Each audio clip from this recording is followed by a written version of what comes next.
My research falls in the field of experimental optics. Basically, I study the behavior of light in unusual circumstances. I wanted to develop a project that would allow our physics majors to gain hands-on experience in experimental physics research. I asked a mentor of mine what sort of project should I come up with, and he said, build something that uses lasers. Everybody likes lasers.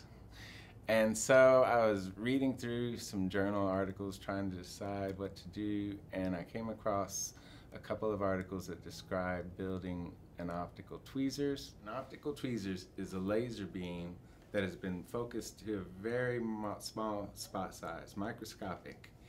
And this microscopic spot forms an optical trap that can hold particles that are on the size of microns, like a single bacterium.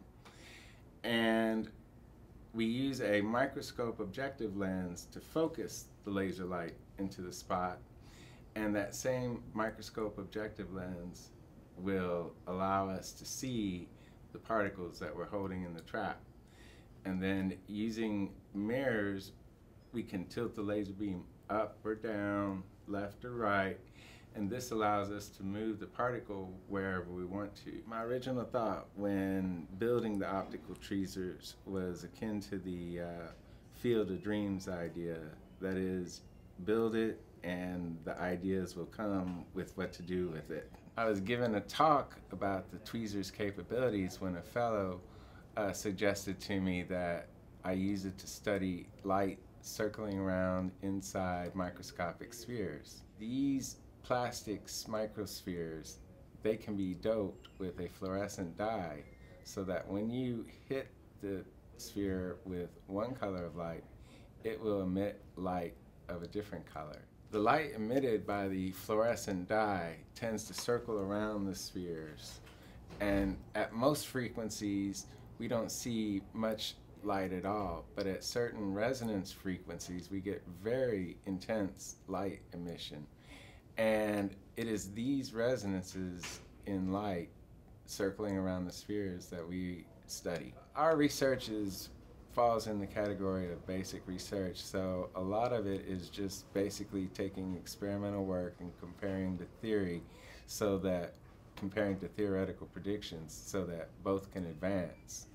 But these little microspheres, these little dye-doped microspheres, they have lots of interesting implications. Like, for example, they can be used as microscopic lasers, or they can be used to detect trace elements, trace amounts of whatever material you might be interested in. And so there are uses for these spheres that are being developed, but we are focused really on comparing fundamental theories about how light operates in these spheres. Students participate in all aspects of the research. They build the experiment, they make the measurements, analyze the data, compare it to theoretical predictions, and they also, just as importantly, present results at scientific conferences.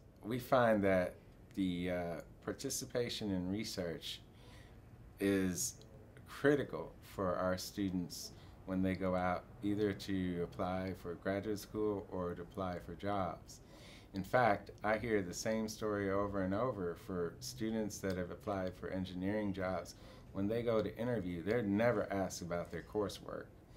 They're only asked about what their research was, asked to explain their research. It's also, again, what distinguishes one physics department from another through all the universities, because the coursework in physics is essentially the same no matter where you go, right? It's just the opportunities for research that you have that differs.